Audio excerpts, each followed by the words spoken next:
Well, despite Gary Cohn's disagreement with the president over tariffs, one lawmaker who supports the move is Democratic Congresswoman Kaptur.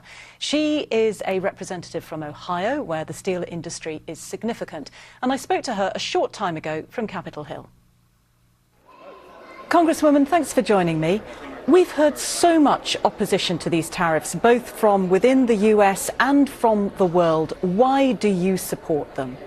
Well, first of all, I think the way in which it was announced was too broad and not specific. The details weren't released, so it created a lot of unnecessary upheaval. I believe that a targeted tariff approach is necessary because there are offenders in our world that have predatory practices in the way they handle their steel production and distribution. So, for example, my region has several steel and aluminum companies that have been battered by dumped steel from Russia, from China, from Vietnam, and many other countries have closed markets as well, such as Japan. So the United States has become a dump market in many ways for global steel, and there comes a point where you can't lose any more. But there is every indication that this could start a massive global trade war. Is it worth it for benefiting a smaller number of people?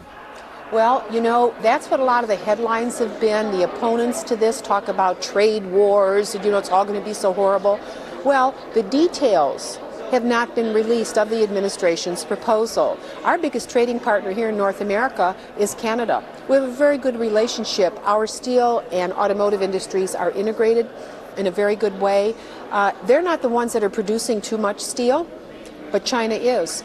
Russia is really diverting their steel to get into markets in unfair ways, and we have predatory practices where there is targeting by some of our political opponents like Russia, and we have to deal with that.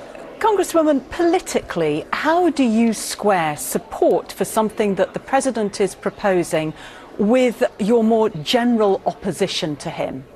Well, actually, he's agreeing with me in my 25-year battle to try to get more attention to America's trade accounts, to the fact that we have not had balanced trade accounts. They've been over $500 billion in the red for over a quarter century. We have lost thousands and thousands and thousands of jobs. We've had production platforms shut down in many, many major industries, including those I represent. And we've confronted closed markets.